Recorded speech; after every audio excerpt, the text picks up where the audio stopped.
Chadesh, Chadesh Yameinu, Chadesh Yameinu Kekedem. The context of this Torah portion is the incident with Korah, who was a Levite and gathered 250 Levitical leaders to oppose Moses and Aaron. They basically wanted to take over leadership of the nation. God brought judgment upon them. The earth opened up and swallowed them alive. Can you imagine that? In addition, a plague that killed 14,500 people was spread out in the nation. So this was an awesome day of rebellion in Israel against the leadership of Moses and Aaron. But even after all this took place, the controversy still remained. The controversy was this: who is Israel's leader? Who will be Israel's high priest and spiritual leader of the nation? And it was the Lord who proposed a solution. He said, choose a leader from each tribe. Let each of the 12 leaders bring their tribal rod with their name engraved on their rod. And Moses was to put all 12 rods in the tabernacle. And then the Lord said in verse 5, and it shall be that the rod of the man whom I choose will blossom. So that's the scenario.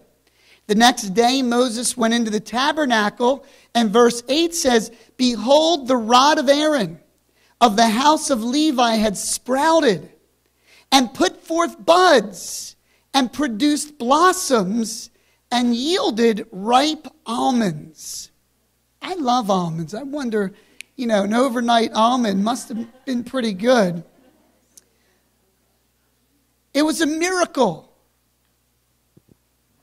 What was the sign that confirmed who it is that the Lord had chosen and appointed to be Israel's spiritual leader?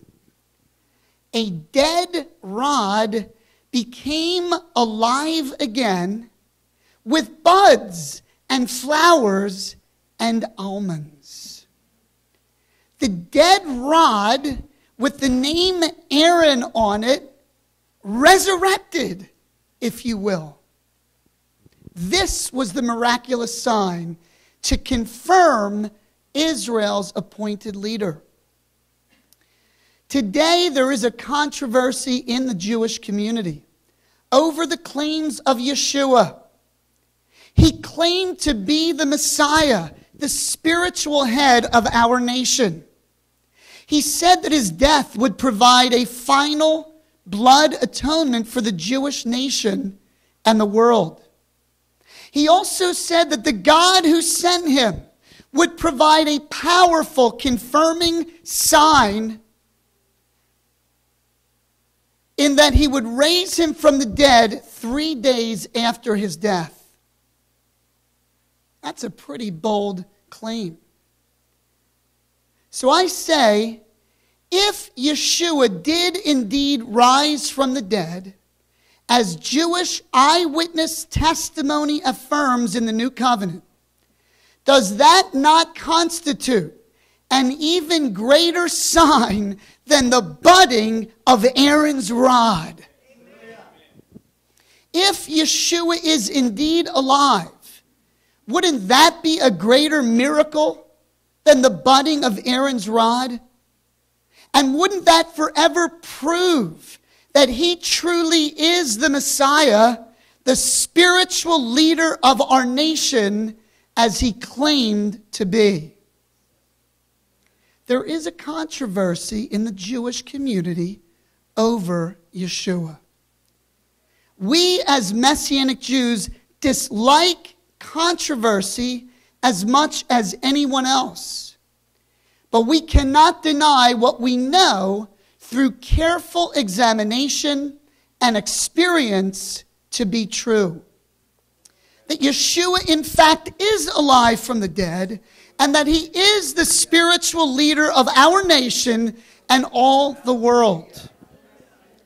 Our plea to our family, to our friends, and our community is simply to do what they did in the days of Moses. They examined the rod.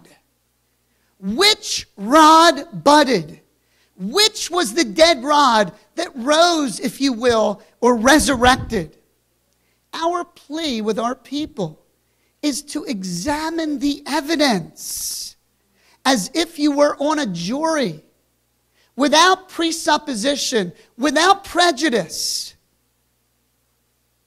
To examine it, to think things through, to think for yourself about this rod that budded, if you will.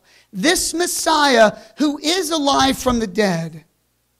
Because the evidence begs to be examined. Lord, I want to thank you for this word.